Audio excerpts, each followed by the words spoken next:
Hello friends, कैसे हैं आप लोग। सबको मेरा जय भीम। नमो बुद्धा।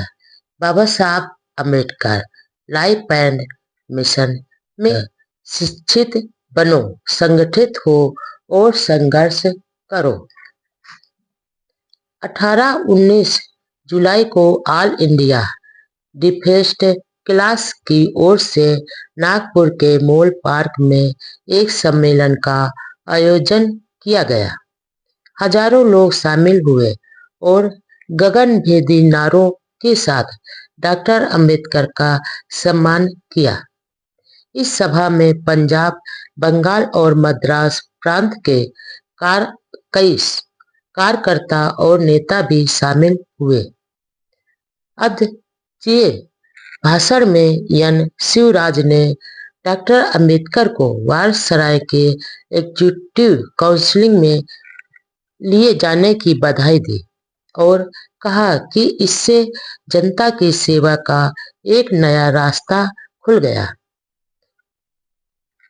कॉन्फ्रेंस से लेकर क्रिप्स योजना तक के सारी घटनाओं की चर्चा की।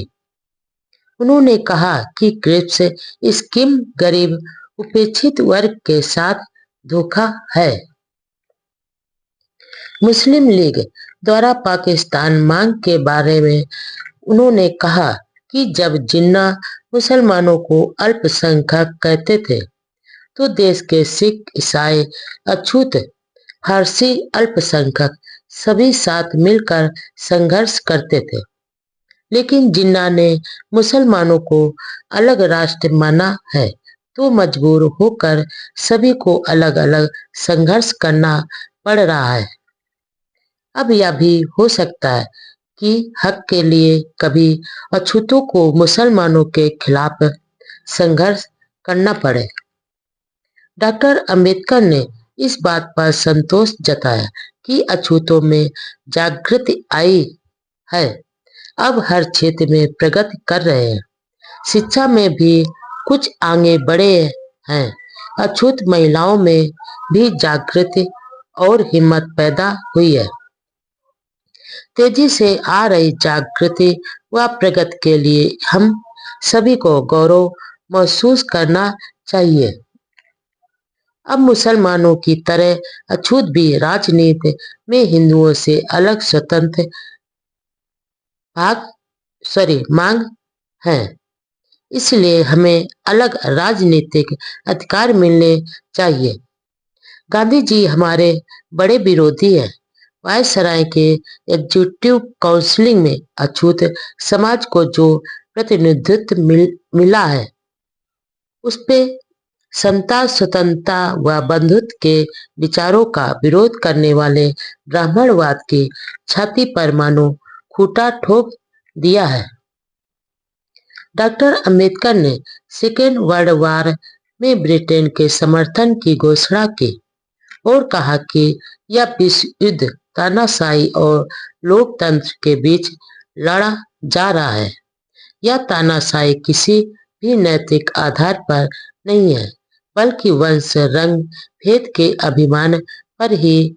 नाजीवाद मनुष्य के भविष्य के लिए एक खतरा है। दुनिया में लोकतंत्र के कारण मानव का आपस में रिश्ता जुड़ा हुआ है। इसलिए लोकतंत्र के बचाव के लिए हर तरह के प्रयासों को स्वीकार करना चाहिए। यदि लोकतंत्र खत्म हो गया तो भविष्य का भी विनाश हो जाएगा।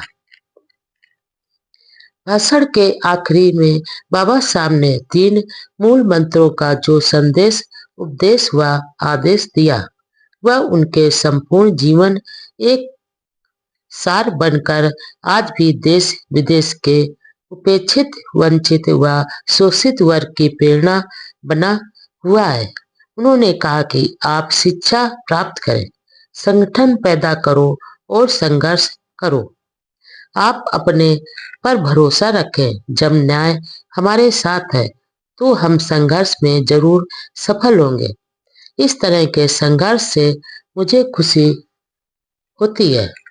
हमारी लड़ाई धन दौलत के लिए नहीं है और न ही सत्ता प्राप्त करने के लिए है। हमारी लड़ाई आजादी हासिल करने के लिए है, मानवीय अधिकार और इंसान का दर्जा प्राप्त करने के लिए यह संघर्ष है। हमारे स्वतंत्र अस्तित्व के लिए अब खतरा पैदा हो गया है, इसलिए हमें अधिक संगठित व सचेत होने की जरूरत है। हम न्याय व मानवता के लिए संघर्ष करते हैं। अपने मेरे प्रति जो सम्मान, आत्मीयता व समर्पण की भावना व्यक्त की है, उसके बदले में मैं आपसे आश्वासन चाहता हूँ कि आप समर्पण निष्ठा के साथ संगठित होंगे, संघर्ष करेंगे और जब तक अपने अधिकारों को प्राप्त न कर ले पीछे नहीं हटेंगे। हमारे संघर्ष का उद्देश्य स्वतंत्रता है। मेरा आपका एक ही उपदेश है, एक ही आदेश है कि पढ़ो, संगठित हो जाओ, प्रचारक बनो, आत्मविश्वासी और आशावादी बनो। अछूतों की मांगों को रखने के लिए राजनीतिक पार्टी की जरूरत है, इसलिए इस अवसर पर एक नए संगठन all India scheduled caste federation के गठन की भी घोषणा की, जिसके जनरल सेक्रेटरी बापू साहब राजभोग को बनाया और अछूतों के लिए स्वतंत्र गांव बसाने की तथा सेटलमेंट कमीशन की मांग की गई। सम्मेलन के अंत में कहा कि मुझ पर यह आरोप लगाना गलत है कि मैं मिलता जुलता नहीं हूँ और किताबों में ही ज्यादा व्यस्त रहता हूँ। दरअसल मेरे मन में किसी के प्रति घृणा के भाव नहीं है और किसी का अपमान करना भी मेरे मन में नहीं है। मुझे तो बहुत कम समय में ज्यादा काम करना है। ज्यादातर हिंदू मुझे अपना दुश्मन समझते हैं, लेकिन कई ब्राह्मण भी मेरे अच्छे मित्र हैं। लेकिन जो सवर्ण ब्राह्मण मेरे अछूत समाज के साथ कुत्ते बिल्लियां से भी बदतर व्यवहार करते हैं, उनकी प्रगति के सारे रास्ते रोक देते हैं। उनके इस अमानवीय समाज विरोधी व्यवहार पर हमला करना जरूरी है। इसलिए ऐसी दशा में मैं मजबूर हूँ। समाज की प्रगति का आईना है महिलाओं की दशा। नागपुर में ही अमरावती की सुलोचनाबाई डोगरे की अध्यक्षता में दलित वर्ग की महिलाओं का भी एक सम्मेलन हुआ, जिसमें डॉक्टर अंबेडकर ने कहा, महिलाओं का एक ही संगठन हो और यदि महिलाओं को अपने कर्तव्य की पूरी समझ न आए तो वे समाज सुधार का काम प्रभावी ढंग से कर सकते हैं। सामाजिक कुरीतियों को दूर करने में भी महिलाओं ने महान योगदान दिया है। उन्होंने कहा कि वह किसी समाज की प्रगति का अनुमान इस बात से लगाते हैं कि उस समाज की महिलाओं ने कितनी प्रगति की है। उन्हें अब विश्वास है कि पिछड़े वर्ग की स्त्रियां भी अब प्रगति कर रही हैं। आप साफ सुथरा रहना सीखो, बुराइयों से दूर रहो, बच्चों को पढ़ाने लिखाने तथा उनमें अच्छे नागरिक बनने की भावना पैदा करो। उनके मन में कुछ करने के लिए महत्वाकांक्षा जागृत करो। उनके मन में यह भावना पैदा कर दो कि वह इस संसार में महान बनने के लिए आए हैं। उनके मन में छोटे बनने के सभी विचार दूर करो। बच्चों के विवाह करने में जल्दबाजी मत करो। शादी एक जिम्मेदारी है, इसलिए बच्चे जब तक विवाह के बाद की पारिवारिक जिम्मेदारियों निभाने में आर्थिक रूप से सक्षम नहीं हो जाए, तब तक शादी मत करो। विवाह करने वालों को यह बात ध्यान में रखना चाहिए कि ज्यादा बच्चे पैदा करना पाप है। हर माँ बाप का यह फर्ज होना चाहिए कि उन्हें जो सुख सुविधाएं अपने माता पिता से मिली है, उससे ज्यादा अपनी संतानों को दे। सबसे अधिक महत्वपूर्ण बात यह है कि हर माँ अपनी बेटी को शादी के बाद पति व उसके परिवार का सहयोगी बनने की शिक्षा दे, उसे अपने पति का मित्र बनाने तथा समानता के रिश्ते के व्यवहार की शिक्षा दे, उसकी दासी नहीं। मुझे पूरा विश्वास है कि यदि आप इन बातों पर अमल करेंगे तो आप जीवन में प्रगति करेंगे और समाज में सम्मान व समृद्धि हासिल करेंगे। उस जमाने में अछूत महिलाओं का इतना विशाल सम्मेलन होना उनकी जागृत का परिचायक था। इसमें विशेष रूप से सक्रिय रही इंदिरा बाई पाटिल और कीर्तिबाई पाटिल के योगदान की प्रशंसा की गई। इस सम्मेलन में 2 प्रस्ताव भी लिए गए। पहला, एक से ज्यादा शादियों पर रोक लगाई जाए। दूसरा, महिला मजदूरों को वेतन के साथ प्रस्तुति छुट्टियों की सुविधाएं दी जाए। उसी दिन नागपुर में पंजाब के गोपाल सिंह खालसा की अध्यक्षता में समता सैनिक दल का भी विशाल सम्मेलन हुआ, जिसमें बाबा साहब ने कहा कि वह अहिंसा के सिद्धांतों को बहुत चाहते हैं, लेकिन इसके साथ वह हिंसा के दबाव में भी जीना भी नहीं चाहते। उन्होंने सैनिकों को आह्वान किया कि गुलामी, बेबसी व दीनहीन का जीवन न जिए। उन्होंने महान संत तुकाराम की बाणी का हवाला देते हुए कहा कि दुष्टों का नाश और सज्जनों का तारण यानी पालन भी एक प्रकार की अहिंसा ही है। सभी प्राणियों के प्रति करुणा व दया करना अहिंसा का ऊंचा सिद्धांत है। साथ ही दुष्टों का विनाश करना भी अहिंसा का एक भाग है। इसके बिना अहिंसा का कोई अर्थ नहीं होगा। सिर्फ मन बहलाने व पराये को उपदेश देने की तरह हो जाएगा। सत्य व शील का पालन करना ही हमारा ध्येय होना चाहिए। हालांकि बाबा साहब ने 1956 में बौद्ध धर्म को अंगीकार किया, लेकिन व्यवहार में वह बहुत पहले से ही बुद्ध के अनुयायी बन चुके थे। इसलिए हर सभा में वह बुद्ध की शिक्षाओं का हवाला देते हुए अछूतों को अपने दीपक स्वयं बनने का आह्वान करते थे। अपने कल्याण के लिए खुद को ही आगे आने के लिए प्रेरित करते थे। नागपुर प्रवास के दौरान लाला जयनारायण ने डॉक्टर अंबेडकर के सम्मान में एक छोटा समारोह रखा। इसी दौरान दिल्ली से वायसराय का संदेश लेकर एक अधिकारी नागपुर पहुंचा। इस संदेश की पालना में 20 जुलाई 1942 को वायसराय की एग्जीक्यूटिव काउंसिल में लेबर मिनिस्टर के रूप में तार द्वारा ही विभाग का कार्यभार ग्रहण किया। जब उस अधिकारी ने स्टेशन के अंदर व बाहर शेड्यूल कास्ट फेडरेशन के सम्मेलन का पता पूछा तो सवर्ण हिंदुओं ने जानते हुए भी मना कर दिया। सवर्णों के इस व्यवहार से उस अधिकारी को बहुत दुख हुआ। दरअसल उस समय डॉक्टर अंबेडकर के प्रति सवर्ण हिंदुओं में घृणा के भाव कूट कूट कर भरे हुए थे।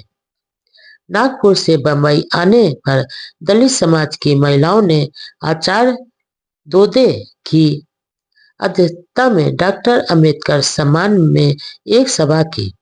उन्होंने शिक्षित युवतियों की सलाह दी कि वे पढ़ लिख कर सवर्ण युवकों से शादी नहीं करें। सभा में उन्होंने इस बात पर संतोष जताया कि दलित वर्ग की महिलाओं में जागृति आई है।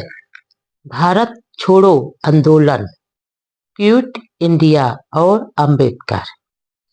सेकेंड वर्ल्ड वार का घमासान अभी भी चल रहा था। ब्रिटेन और मुश्किल में था। इधर भारत में इंडियन नेशनल कांग्रेस ने 14 जुलाई 1942 को भारत छोड़ो आंदोलन के लिए प्रस्ताव पास किया, जिसमें भारत से ब्रिटिश सरकार के तुरंत हटने पर जोर था। दिल्ली प्रस्थान करने से पहले 27 जुलाई 1942 को टाइम्स ऑफ इंडिया के साथ एक इंटरव्यू में डॉक्टर अंबेडकर ने कहा, गांधी जी का करो या मरो का आदेश गैर जिम्मेदाराना और मूर्खतापूर्ण है। यह कांग्रेस की गिरती हुई साख को संभालने की कोशिश मात्र है। इधर विश्व युद्ध चल रहा है। बर्बर लोग भारत पर कब्जा करने के नियत से भारत की सीमा के नजदीक तक आ चुके हैं। ऐसी विकट स्थिति में देश में कानून व्यवस्था को कमजोर करना पागलपन है, और यदि विश्व युद्ध में लोकतंत्र की जीत हुई तो भारत की आजादी में कोई रुकावट नहीं डाल सकेगा। इसलिए भारत द्वारा युद्ध में भाग लेने का विरोध करना भारत के साथ देशद्रोह की तरह है।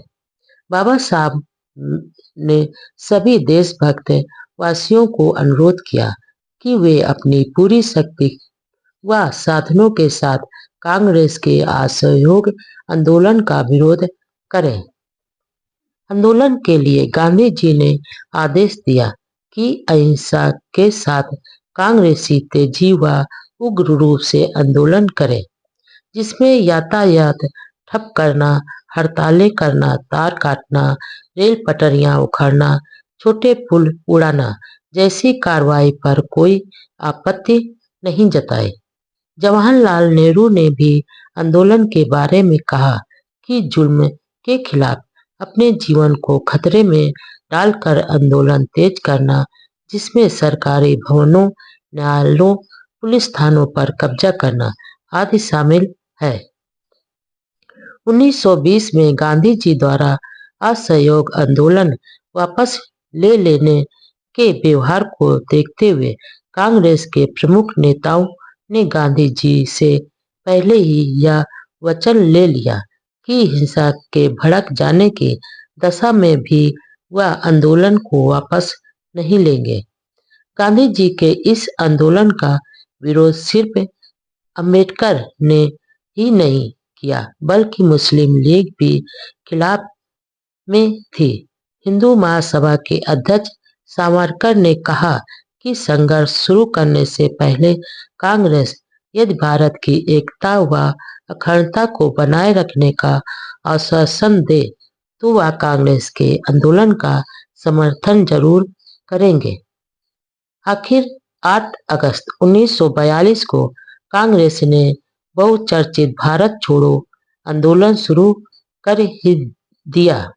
वायसराय की एग्जीक्यूटिव काउंसिल की एक इमरजेंसी मीटिंग हुई, जिसमें यह प्रस्ताव पास किया कि ऐसे विकट दौर में कांग्रेस का यह आंदोलन देश में अराजकता पैदा कर मुश्किल हालात में डालने वाला है, मानवीय स्वतंत्रता के लिए चल रहे प्रयासों को पागलपन से तोड़ देने वाला है, जो देश के लिए चुनौती है।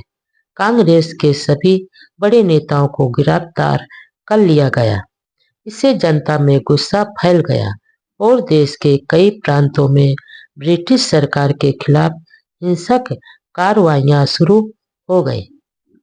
जगह जगह तोड़फोड़ की कार्रवाई होने लगी। सरकार ने उग्र व हिंसक आंदोलन को रोकने के लिए कठोर कदम उठाए, जिससे देश भर में हाहाकार मच गया।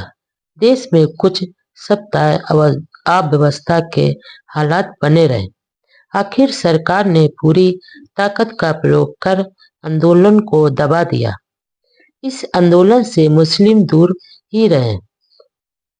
हिंदू महासभा के समर्थक भी तटस्थ रहे और आंदोलन में भाग नहीं लिया। डॉक्टर अंबेडकर अनुयायी अछूत समाज के लोगों ने भी आंदोलन में भाग नहीं लिया। इस प्रकार गांधी जी के नेतृत्व में शुरू किया आंदोलन एक बार फिर नाकाम रहा। दरअसल बाबा साहब का सपना कांग्रेस व गांधी के सपनों से बिल्कुल अलग था। 23 अगस्त को दिल्ली में दलित वर्ग हितकारिणी मंडल ने समारोह आयोजित कर डॉक्टर अंबेडकर का सम्मान किया। भाषण में बाबा साहब ने निडरता से कहा, मुझे सत्ता का कोई मोह नहीं है। यहाँ से इस्तीफा देकर बंबई वापस लौट जाऊंगा। बाबा साहब को जान से मारने की धमकियां। इस समय बाबा साहब केंद्र सरकार में महत्वपूर्ण मंत्री पद पर आसीन थे। सारी सुविधाएं आसपास थी, लेकिन उनका व्यक्तिगत पारिवारिक जीवन बहुत मुश्किल में था। आए दिन होने वाले धार्मिक, सामाजिक और अब राजनीतिक घटनाओं के कारण इन क्षेत्र के कट्टरपंथी, रूढ़वादी व राजनीतिक विरोधी डॉक्टर अंबेडकर के जानी दुश्मन बन गए थे। वैसे उन्हें जान से मारने की धमकियां तो शुरू से ही मिलती रहती थी, लेकिन इस समय उनके परिवार पर संकट के बादल घने हो गए थे। जीवन संगिनी रमाबाई का साथ छूट गया था। डॉक्टर अंबेडकर दिल्ली में अकेले ही रहते थे। बेटा यशवंत और दिवंगत बड़े भाई बालाराम का बेटा बंबई में साथ रहते थे। बाबा साहब के विरोधियों द्वारा उनके बेटे व भतीजा पर हमला करने की चिंता हर समय रहती थी। वे दोनों वहां सुरक्षित नहीं थे। बाबा साहब बार बार फोन व पत्र द्वारा उनके हालचाल पूछते और सचेत रहने के लिए कहते थे। भारत छोड़ो आंदोलन शुरू होने के बाद से कई जगह से बाबा साहब को मार डालने की धमकियां दी जाने लगी। 4 सितंबर 1942 को डॉक्टर अंबेडकर ने अपने मित्र एम बी समर्थ को एक चिट्ठी में लिखा, मुझे अपने बंबई के मित्र बहुत याद आते हैं। यहाँ दिल्ली में मेरा कोई मित्र नहीं है और न ही किसी के मेरा मित्र बनने की संभावना है। मेरा स्वभाव व राजनीति दोनों इसके अनुकूल नहीं है। मेरा विभाग बहुत बड़ा है और मुझे व्यस्त रहने के लिए काफी है। पत्र में आगे लिखते हैं, मुझे ऐसे पत्र मिल रहे हैं जिसमें मेरी हत्या करने की धमकियां दी गई हैं। मैं अपने सेक्रेटरी को बता रहा था कि कानून के तहत जब हम किसी को फांसी पर चढ़ाते हैं तो उसको जुर्माने का दंड नहीं दिया जाता है, लेकिन ये हत्यारे मेरा जीवन लेने के साथ बिना टिकट लगाए पत्र भेजकर मेरे पर जुर्माना क्यों करते हैं। इस प्रकार बाबा साहब की जान को हर वक्त खतरा रहता था। महज सत्याग्रह से लेकर अब तक अपनी जान को जोखिम में डालकर ही वह मानवता की सेवा कर रहे थे। आज उनकी बदौलत सुख भोग रहे लोगों को उनकी असहनीय पीड़ा का एहसास होना चाहिए। 13 नवंबर 1942 के दिन लेबर मिनिस्टर के रूप में डॉक्टर अंबेडकर के एक वार्ता भारतीय मजदूर और विश्व युद्ध ऑल इंडिया रेडियो बंबई से प्रसारित हुई। अपने भाषण में उन्होंने कहा, यह युद्ध संसार के विभिन्न देशों की सीमाओं का निर्धारण या बंटवारे के लिए नहीं है, बल्कि यह एक ऐसी क्रांति है जो इंसान के बीच और राष्ट्र के बीच सह जीवन का रिश्ता कैसे कायम हो, इसके लिए परिवर्तन लाने के लिए हो रहा है। यह सामाजिक पुनर्रचना की मांग है, वह सरकार के नवनिर्माण के लिए है। इसलिए मजदूरों को नाजियों के खिलाफ जीत हासिल करने के लिए लड़ना चाहिए। ये नाजी जीत गए तो आजादी का गला घोट देंगे। युद्ध में जीत के बाद स्वतंत्रता और नए समाज के निर्माण की प्राप्ति होगी। लोकतंत्र स्थापित होगा। 14 अप्रैल 1942 का दिन नजदीक आ रहा था। यह दिन दलितों के मसीहा बाबा साहब का जन्म दिन था। सभी लोग अपने गौरव का 50वां जन्मदिन धूमधाम से मनाना चाहते थे। इस बार इंडिपेंडेंट लेबर पार्टी व बंबई प्रांत के 50 अन्य संगठनों ने रजत जयंती मनाने का फैसला किया। डॉक्टर अंबेडकर दलितों के बेताज बादशाह थे। उनका जन्मदिन दलितों के लिए आनंद और उल्लास का एक पवित्र उत्सव होता था। महाराष्ट्र के प्रगतिशील सवर्ण शिक्षित हिंदू का एक वर्ग भी डॉक्टर अंबेडकर का प्रशंसक रहा है और आज भी है। जन्मदिन के अवसर पर होने वाले सभाओं में सवर्ण हिंदू भी वक्ता तथा श्रोता के रूप में शामिल होते थे। मानवता के मसीहा के 50वें जन्मदिन का जश्न 12 अप्रैल को बंबई और उपनगरों से शुरू हुआ। वह पूरे देश में 9 दिन तक मनाया, जिसमें सैकड़ों संस्थाओं ने अपने अपने स्तर पर गोष्ठियां, सभाएं, जुलूस व सांस्कृतिक कार्यक्रम आयोजित किए। डॉक्टर अंबेडकर की निस्वार्थ सेवा व समाज व देश के लिए किए जा रहे सराहनीय योगदान की प्रशंसा की गई। उनके व्यक्तित्व व कृतित्व के गुणगान किए गए। पुणे में एक विशाल जुलूस निकालकर खुशियां बांटी गई। वहां शनिवार वाड़ा में एक बड़ी सभा में एमसी राजा राजभोज के भाषण हुए। अध्यक्षता प्रोफेसर भाटे ने की। सभा में सभी ने बाबा साहब के योगदान का आभार जताया तथा उनके सुखमय व दीर्घायु जीवन की कामना की। पुणे नगर पालिका के हाल के आयोजित सभा में पालिकाध्यक्ष गणपतराव बलवाड़े ने अध्यक्षता की। सभा में डॉक्टर मोहल्ले पोप लाल शाह चौहान, राजा राम भोले आदि कई वक्ताओं ने बाबा साहब के नेतृत्व, प्रतिभा, त्याग व साहस की सराहना की। सभी ने अपने दिलों के उद्गार व्यक्त किए। जिला लोकल बोर्ड में भी संपन्न हुई। जिला मंडल के अध्यक्ष आवटी ने डॉक्टर अंबेडकर की तस्वीर का विमोचन कर अपने भाषण में कहा, डॉक्टर अंबेडकर की तस्वीर लगाने में जिला मंडल को गर्व हो रहा है। डॉक्टर अंबेडकर केवल दलितों के ही नहीं, भारत के श्रेष्ठ नेताओं में से एक है। उन्होंने अपने त्याग से देश की जनता के दिलों में एक सम्मानजनक स्थान बनाया है।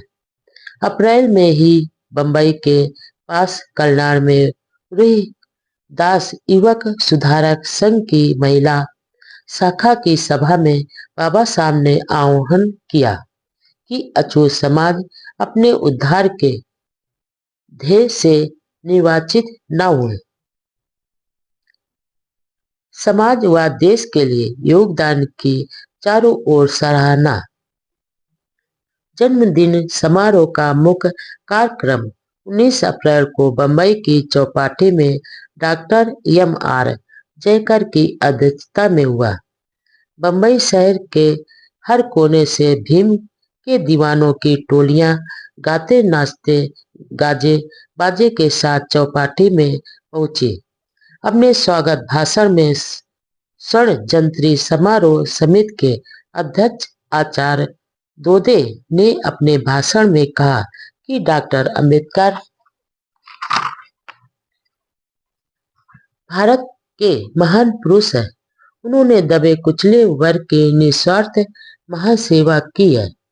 डॉक्टर जयकर ने अपने उद्गार में कहा कि बाबा साहब ने गोलमेज कॉन्फ्रेंस ने उपेक्षितों की आवाज उठाने तथा पुनः पैक्ट के समय शांति व धैर्य का जो परिचय दिया वह बेमिसाल व प्रशंसनीय है। इस अवसर पर एन एम जोशी ने कहा कि मेरा एक समय का विद्यार्थी इतनी महान योग्यता प्राप्त कर सका, यह देखकर मुझे बहुत खुशी होती है।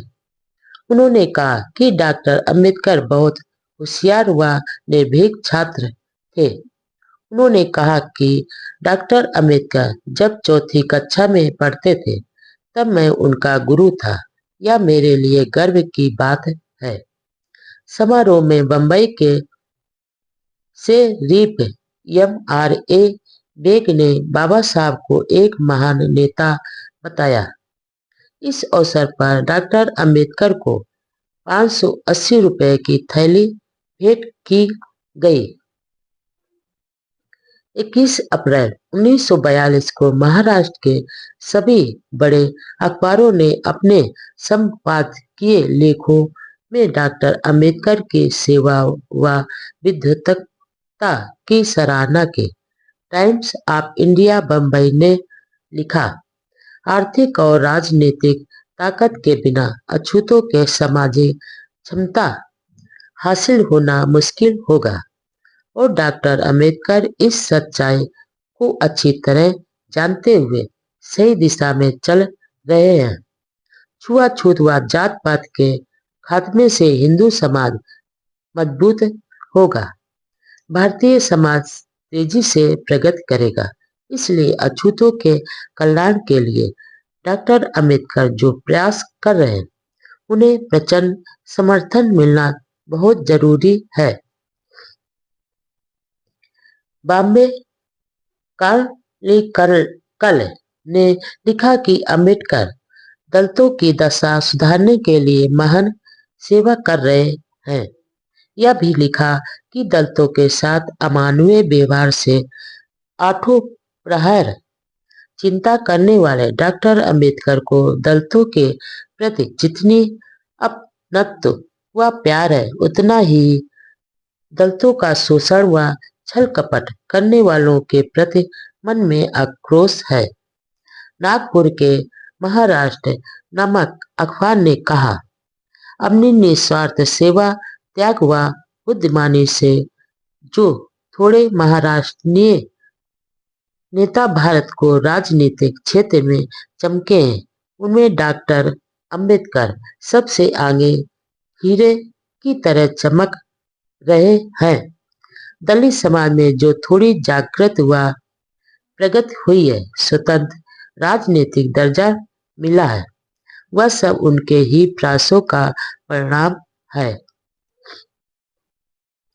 पुणे के अखबार ज्ञान प्रकाश ने लिखा कि डॉक्टर अंबेडकर का जीवन भारतीय लोगों के लिए एक महान आदर्श है। उन्होंने अपने स्वार्थ व सफलता के लिए कभी भी समाज व राष्ट्र को कभी धोखा नहीं दिया और सरकार के सामने जनता के बीच हर मुद्दे पर निर्भीकता से विचार रखे। पुणे के ही मराठी दैनिक अखबार काल ने लिखा कि डॉक्टर अंबेडकर महाराष्ट्र के प्रतिनिधि नेता हैं। अन्य महाराष्ट्रीय नेताओं की तरह उनमें न केवल कर्तव्यपरायणता व बुद्धिमत्ता है बल्कि त्याग, विद्वत्ता और सच्चाई भी है। बंबई के प्रभात मराठी दैनिक ने कहा, डॉक्टर अंबेडकर आधुनिक भारत के क्रांतिकारी युग पुरुष हैं। दलितों के उत्थान के लिए उनके द्वारा किए कार्यों की जितनी प्रशंसा की जाए कम है। ऐसा कार्य तो आज तक अन्य किसी ने नहीं किया। मानवतावादी विराट व्यक्तित्व के प्रति आदर व सम्मान। जन्मदिन की बधाई व आगे सफल जीवन की कामना करते हुए सावरकर ने प्रकाशित किया संदेश प्रकाशित किया। उन्होंने लिखा, डॉक्टर अंबेडकर का व्यक्तित्व, उनकी विद्वता, संगठन चतुरता, कुशल नेतृत्व का गुण आदि कई सद्गुणों के मिलन से वह आज देश के एक महान आधार स्तंभ बन गए हैं। अछूतों में आत्मविश्वास व स्वाभिमान जगाने व उद्धार की चेतना पैदा करने में जो सफलता प्राप्त है वह भारत की अमूल सेवा की है। उनका कार्य चिरस्थायी, दूरदर्शी, स्वदेशाभिमानी व मानवतावादी है। डॉक्टर अंबेडकर जैसे विराट व्यक्तित्व व उनके कार्य के प्रति आदर व सम्मान प्रकट करते हुए उनके दीर्घायु होने व सफलता की कामना करता हूँ। बम्बई प्रांतीय हिंदू सभा ने विशेष प्रस्ताव पारित करके डॉक्टर अंबेडकर का अभिनंदन किया गया। बॉम्बे सेंटिनल अखबार के संपादक हरमन ने लिखा, डॉक्टर अंबेडकर अपनी महान योग्यता, बुद्धिमत्ता, देश सेवा और दलितों के उत्थान के लिए की सेवा के कारण ही देश के उच्च कोटि के नेतृत्व पद पर आसीन हुए हैं। उनका कार्य विश्व के जो लोग मानवीय हकों के लिए संघर्ष कर रहे हैं, आजादी की लड़ाई लड़ रहे हैं, उनके लिए और खास तौर से भारत के लोगों के लिए सामान्य व प्रेरणादायक होगा। बाबा साहब की गोल्डन जयंती समारोह की आखिरी सभा परेल बम्बई के कामगार मैदान में हुई। अध्यक्षता एम.बी. दोदे ने की। विशाल जनसमूह को बाबा साहब ने विनम्रता से अनुरोध किया कि अब उनका जन्मदिन मनाना बंद करो, क्योंकि मेरा यह मानना है कि जो समाज किसी मनुष्य को परमात्मा बनाकर जय घोष करता है वह समाज विनाश के मार्ग पर चलने लग जाता है। उन्होंने कहा कि कोई भी व्यक्ति अप्राकृतिक शक्ति नहीं बल्कि अपने अच्छे बुरे प्रयासों से ही आगे बढ़ता है या गिरता है। नेता योग हो तो उनके प्रति आदर प्रकट करने में कोई हर्ज नहीं है, लेकिन मनुष्य को परमात्मा बनाकर पूजना विनाश का मार्ग है। इसमें नेता के साथ उनके अनुयायियों का भी पतन होता है। इसलिए मेरा अनुरोध है कि मेरा जन्मदिन मनाने की प्रथा बंद कर दी जाए। उन्होंने आगे कहा कि अछूतों की राजनीतिक, सामाजिक व आर्थिक दशा में कुछ सुधार तो अवश्य हुआ है, लेकिन अभी बहुत कुछ करना बाकी है। हिंदू समाज में उन्हें अभी तक बराबरी का दर्जा नहीं मिला, इसलिए दलितों का संघर्ष जारी रहेगा। महर व नासिक के आंदोलन सामाजिक बराबरी व स्वाभिमान के लिए किए गए संघर्ष थे। अपने ओजस्वी भाषण में बाबा साहब ने ब्रिटिश सरकार को चेतावनी देते हुए कहा कि अछूत समाज हर ऐसी योजना का कड़ा विरोध करेंगे जिसमें उनके मानवीय अधिकारों को स्वीकार नहीं किया जाएगा। साथ में उन्होंने हिंदू समाज को भी आगाह किया, यदि अछूतों को बराबरी का हक देने को तैयार हैं तो अछूत उनके हर संघर्ष का साथ देगा।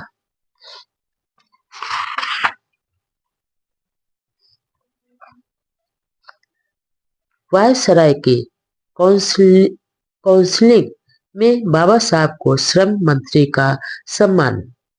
वर्ष 1942 में जून के तीसरे सप्ताह में यह अखबार मिली कि भारत के वायसराय ने अपनी एग्जीक्यूटिव काउंसिल के सदस्यों की संख्या बढ़ाने का फैसला किया है। काउंसिल में sir C P. Ramaswamy Iyer, sir Mohammad Usman, doctor Ambedkar, sir J P. Srivastava और सरदार जोगिंदर सिंह को शामिल किया गया। 2 जुलाई 1942 को वायसराय हिंद ने इन नियुक्तियों की घोषणा की और काउंसिल में 5 यूरोपीय व 14 भारतीय मंत्री हो गए। 2 जुलाई 1942 को डॉक्टर अंबेडकर को एक एग्जीक्यूटिव काउंसिल का सदस्य नियुक्त कर लेबर डिपार्टमेंट सौंपा गया। यह एक ऐतिहासिक घटना थी जिससे विशेष रूप से दलित समाज में उत्साह व उल्लास का वातावरण पैदा हुआ। डॉक्टर अंबेडकर को देश का शासन चलाने वाले मुख्य एग्जीक्यूटिव काउंसिल में लेबर मिनिस्टर बनाना एक अभूतपूर्व घटना थी। भारत के इतिहास में अछूत समाज के 2 जुलाई 1942 को डॉक्टर अंबेडकर को एग्जीक्यूटिव काउंसिल का सदस्य नियुक्त कर लेबर डिपार्टमेंट सौंपा गया। यह एक ऐतिहासिक घटना थी जिससे विशेष रूप से दलित समाज में उत्साह व उल्लास का वातावरण पैदा हुआ। डॉक्टर अंबेडकर को देश का शासन चलाने वाले मुख्य एग्जीक्यूटिव काउंसिल में लेबर मिनिस्टर बनाना एक अभूतपूर्व घटना थी। भारत के इतिहास में अछूत समाज के किसी भी व्यक्ति को देश की राज सत्ता में इतना बड़ा अधिकार पद इससे पहले कभी भी नहीं मिला था। भारत के इतिहास में शूद्रों के राजा होने के तो कई उदाहरण हैं, लेकिन मंत्री पद के उदाहरण नहीं है। मौर्य व नंद वंश भी शूद्र ही थे, लेकिन सभी के मंत्री ब्राह्मण ही होते थे। भारत के इतिहास में केवल अलाउद्दीन खिलजी का मंत्री खुसरो एक ऐसा उदाहरण है जो शूद्र था और इस्लाम ग्रहण कर मुसलमान बन चुका था। डॉक्टर अंबेडकर के मेहनतकश वर्ग मजदूरों, किसानों की समस्याओं के प्रति विशेष रुचि व उनके लिए कुछ करने की शुरू से ही लगन के कारण श्रम विभाग दिया गया। उन्हें लेबर पीडब्ल्यूडी और माइंस डिपार्टमेंट दिए गए।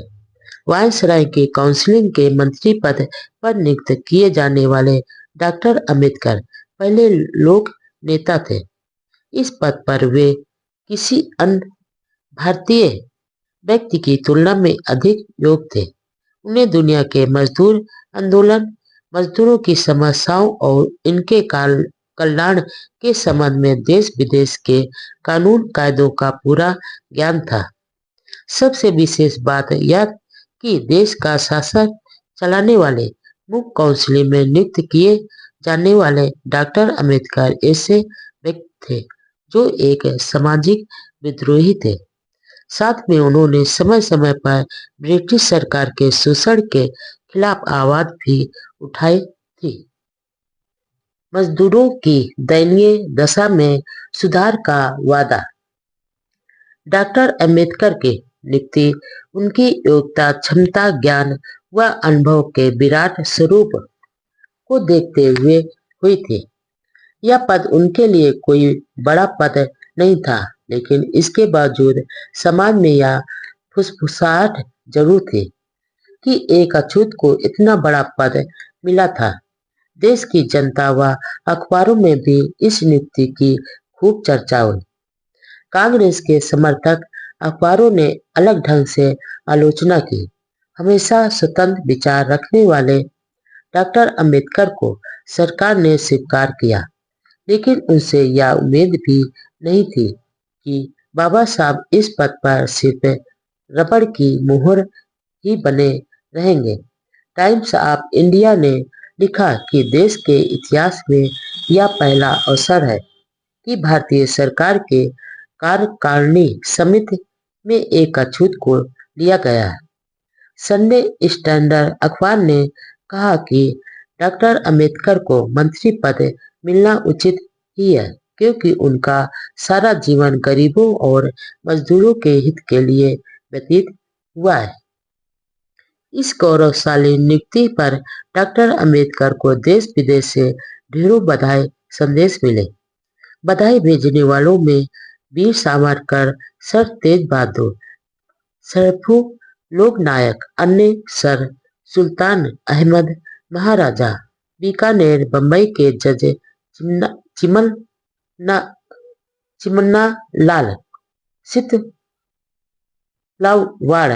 राय बहादुर, एमसी राजा आदि प्रमुख थे। 5 जुलाई 1942 को doctor Ambedkar national defence council की बैठक में भाग लेने के लिए बम्बई से दिल्ली पहुंचे। इसमें भाग लेने के बाद 11 जुलाई को बम्बई लौटे। बम्बई पहुंचने पर उनके मित्रों और शुभचिंतकों ने 15 जुलाई को रेडियो क्लब बम्बई में एक शानदार दावत दी। उसमें आचार्य दोदे व अन्य मित्रों ने डॉक्टर अंबेडकर द्वारा चलाए संघर्ष का बखान किया और उन्होंने जो कष्ट भोगे उसका मार्मिक वर्णन किया। सभी ने आशा व्यक्त की कि डॉक्टर अंबेडकर दलित वर्ग को गुलामी से मुक्त कर भारतीय मजदूरों की दयनीय दशा में सुधार के लिए हर संभव कोशिश करेंगे।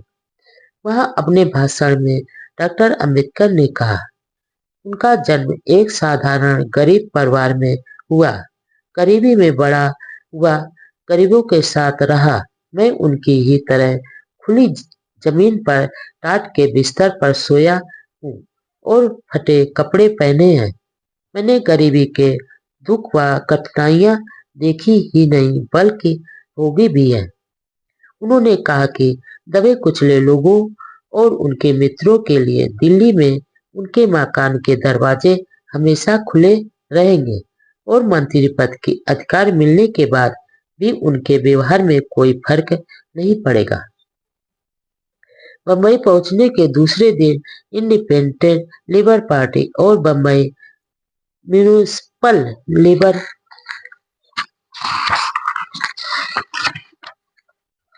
यूनियन ने अपने नेता के सम्मान में एक सभा का आयोजन किया।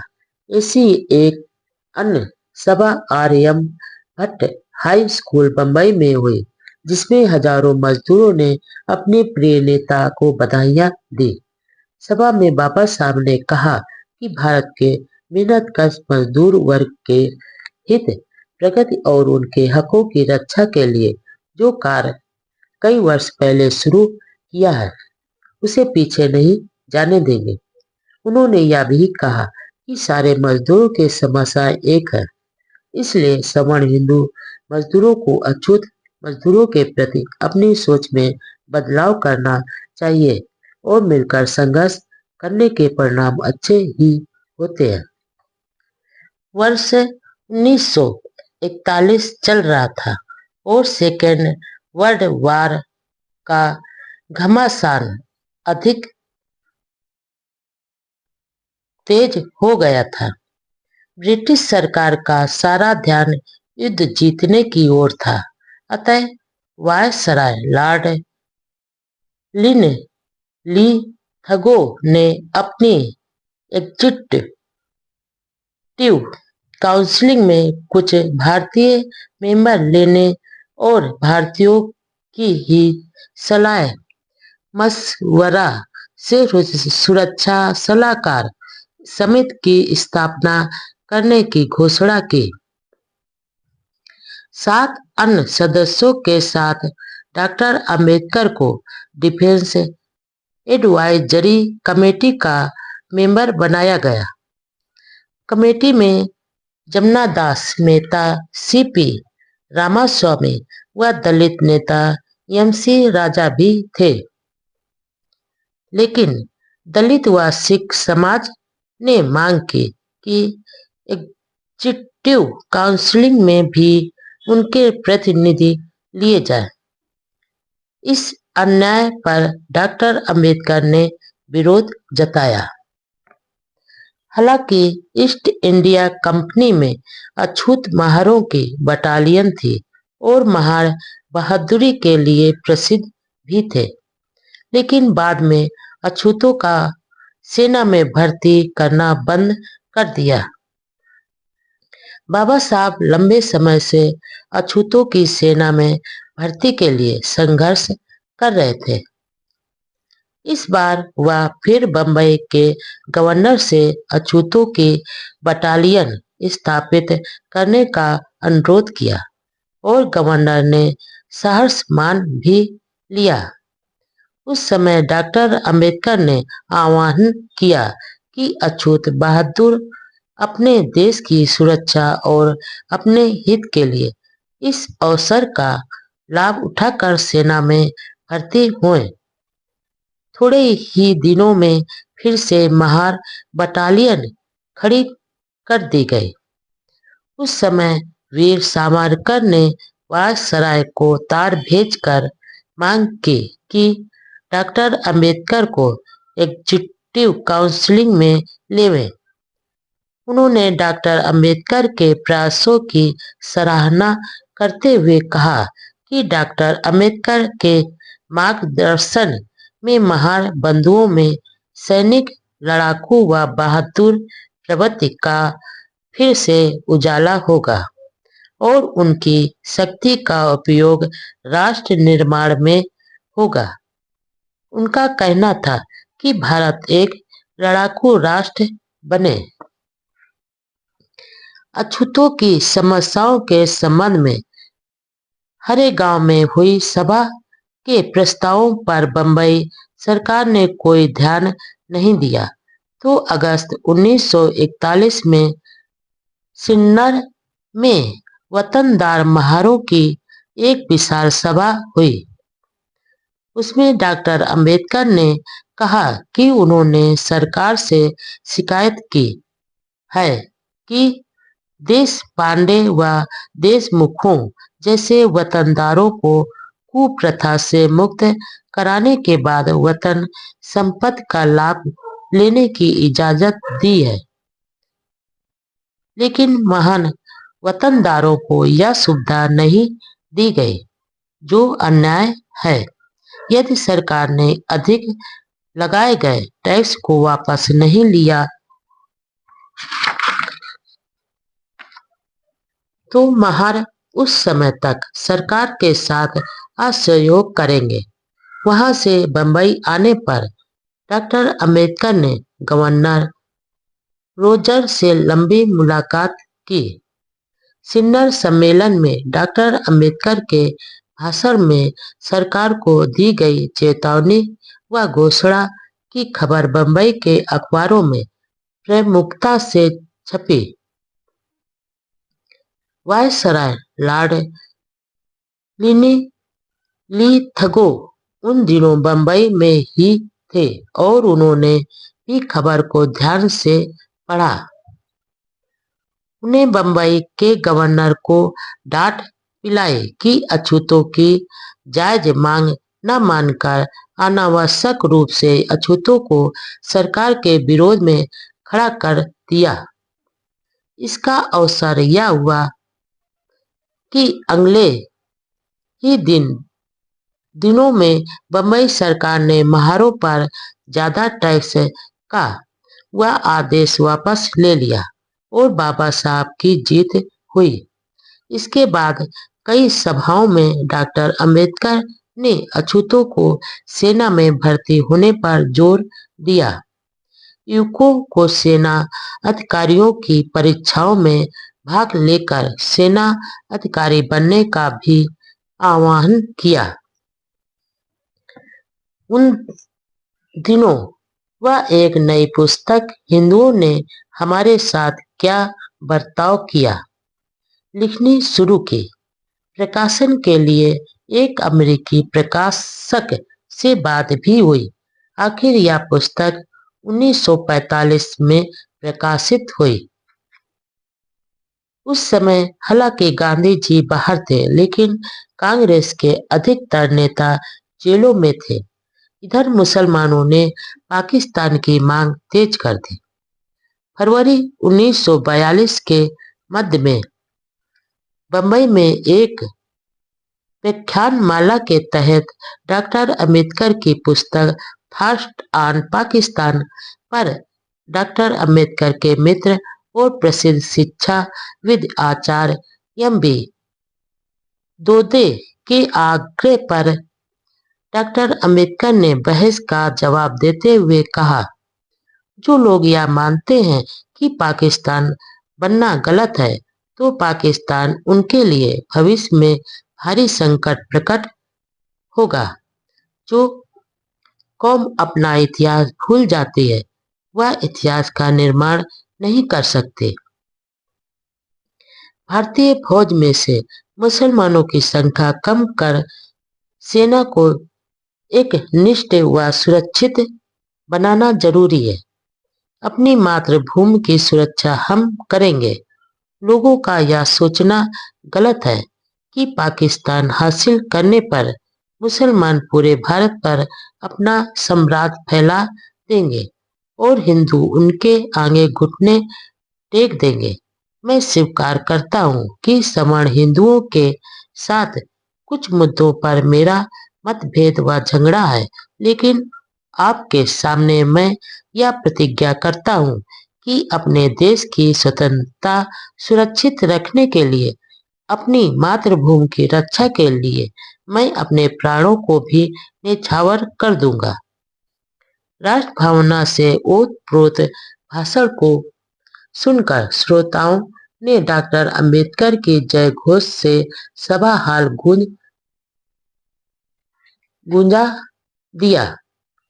उन्हीं दिनों सर स्टेफर्ड क्रिप्स रूस की सफल यात्रा के बाद लंदन वापस आए थे और यह घोषणा की गई कि भारत की समस्या को हल करने का काम उनको सौंपा गया है। डॉक्टर अंबेडकर ने अपनी योजना तैयार कर सर क्रिप्स को पेश की। चीनी नेता च्यांग काई शेक ने कहा था कि अंग्रेज भारत को तुरंत सत्ता सौंपे। इस पर डॉक्टर अंबेडकर ने कहा कि चीनी नेताओं ने कहा तो है, लेकिन समस्याओं का ठोस समाधान नहीं बताया। ब्रिटिश सरकार को वर्ल्ड वार के खत्म होने के बाद 3 साल के अंदर भारत को डोमिनियन स्टेटस का दर्जा देने का वचन देना चाहिए और यदि भारत की पार्टियां युद्ध बंद होने के बाद 1 साल में सम्मति से कोई योजना पेश नहीं करेंगे और आपस में सहमत नहीं हुए, तो भारत की समस्या इंटरनेशनल ट्रिब्यूनल को निर्णय के लिए सौंप दी जाए और ब्रिटेन यह घोषणा करे कि वह इस फैसले को डोमिनियन भारत के संविधान में शामिल करेगा। जिन्ना द्वारा मुसलमानों को 50% प्रतिनिधित्व की मांग पर डॉक्टर अंबेडकर ने कहा, यह सरासर गलत मांग है और लॉर्ड लिथगो को जिन्ना की मांग ठुकरा देने पर धन्यवाद दिया। उन्होंने कहा कि इस मांग को मानने से अस्थायी रूप से भी राष्ट्रीय सरकार नहीं बन पाएगी। ब्रिटिश साम्राज्य का सूरज डूबने लगा। युद्ध का घमासान जारी था।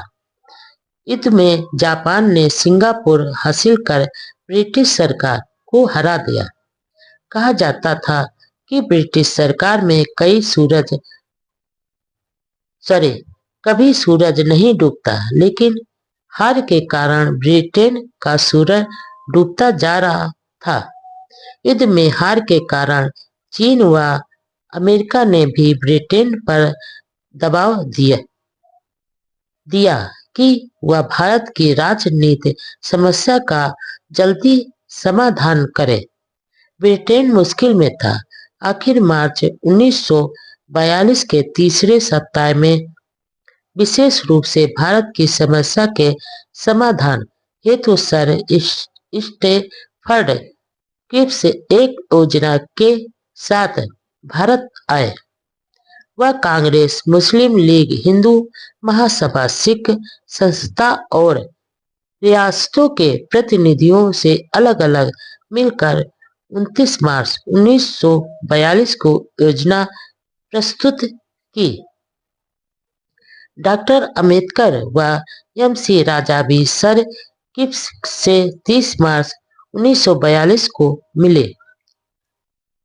क्रिप्स योजना का सार यह था कि सेकेंड वर्ल्ड वार के खत्म होते ही भारत में संविधान समिति बुलाई जाए तो रियासतों के सहयोग से एक नया संविधान बनाए।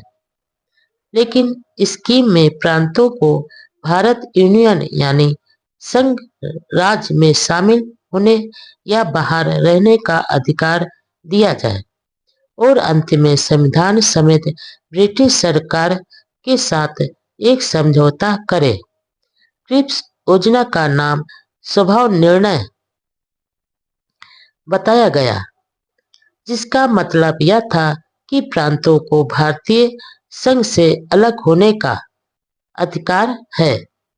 इसमें दो राष्ट्र के सिद्धांत थे, लेकिन इसमें अछूतों की पूरी उपेक्षा की गई। यहाँ तक कि डॉक्टर अंबेडकर से राय